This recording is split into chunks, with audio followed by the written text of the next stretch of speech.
Easter island. ഇങ്ങനെ ഒരു സ്ഥലത്തെപ്പറ്റി നിങ്ങൾ കേട്ടിട്ടുണ്ടോ? ചിലിയുടെ തീരത്തുനിന്നും ഏകദേശം 3500 കിലോമീറ്റർ അകലെ പസഫിക് സമുദ്രത്തിൽ സ്ഥിതി ചെയ്യുന്ന അതിമനോഹരവും എന്നാൽ അത്രതന്നെ നിഗൂഢവുമായ ഒരു ദ്വീപാണ് ഈസ്റ്റർ ഐലൻഡ്.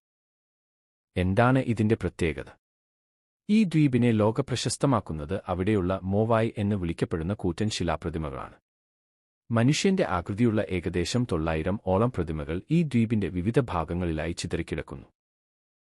ആരാണ് ഇത് നിർമ്മിച്ചത്? AD 1250-നും 1500-നും ഇടയിൽ ഈ ദ്വീപിൽ താമസിച്ചിരുന്ന റാപ്പ നൂയി എന്ന വിഭാഗം ആളുകളാണ് ഈ പ്രതിമകൾ കൊത്തിയുണ്ടാക്കിയത്.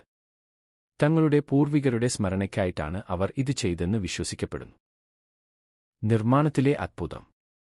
പ്രതിമകൾക്ക് ശരാശരി 13 അടി ഉയരവും 14 ടൺ ഭാരവുമുണ്ട്. ഇതിൽ ഏറ്റവും വലിയ പ്രതിമയ്ക്ക് 33 അടി ഉയരവും 80 ടണ്ണിലധികം ഭാരവുമുണ്ട്. ഒരു അഗ്നിപർവ്വത പാറയിൽ നിന്നാണ് ഇവ കൊത്തിയെടുത്തത്.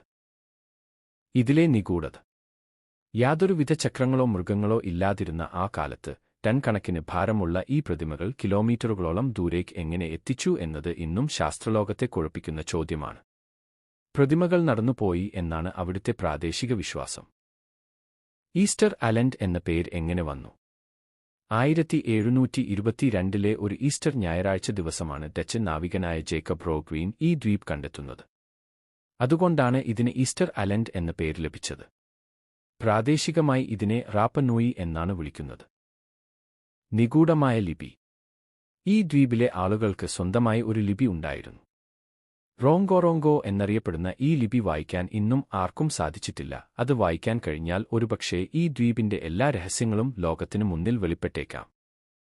ഈ പ്രതിമകൾക്ക് വെറും തല മാത്രമേ ഉള്ളൂ എന്നാണ് പണ്ട് കരുതിയിരുന്നത്.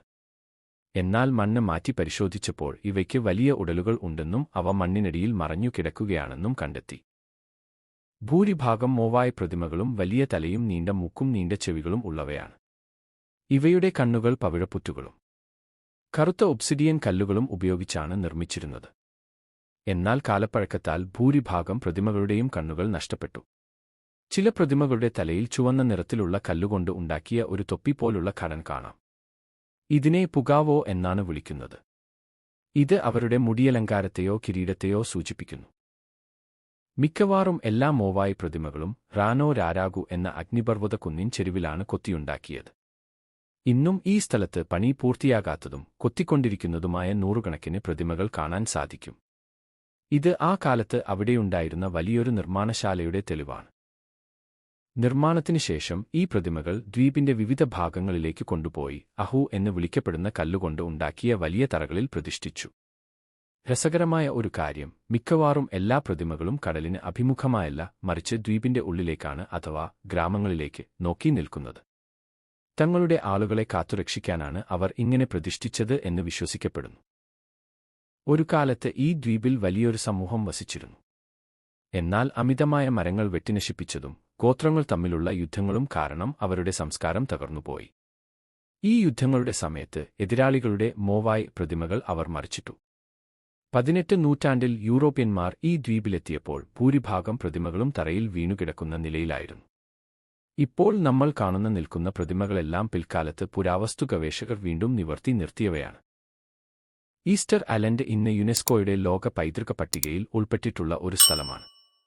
ഈ മോവായ് പ്രതിമകൾ ഒരു ജനതയുടെ വിശ്വാസത്തിന്റെയും അവരുടെ കഠിനാധ്വാനത്തിന്റെയും ഒടുവിൽ അവരുടെ തകർച്ചയുടെയും മൂകസാക്ഷികളായി ഇന്നും അവിടെ നിലകൊള്ളുന്നു. വീഡിയോ ഇഷ്ടമായാൽ ലൈക്ക് ചെയ്ത് ചാനൽ ഒന്ന് സബ്സ്ക്രൈബ് ചെയ്യുക.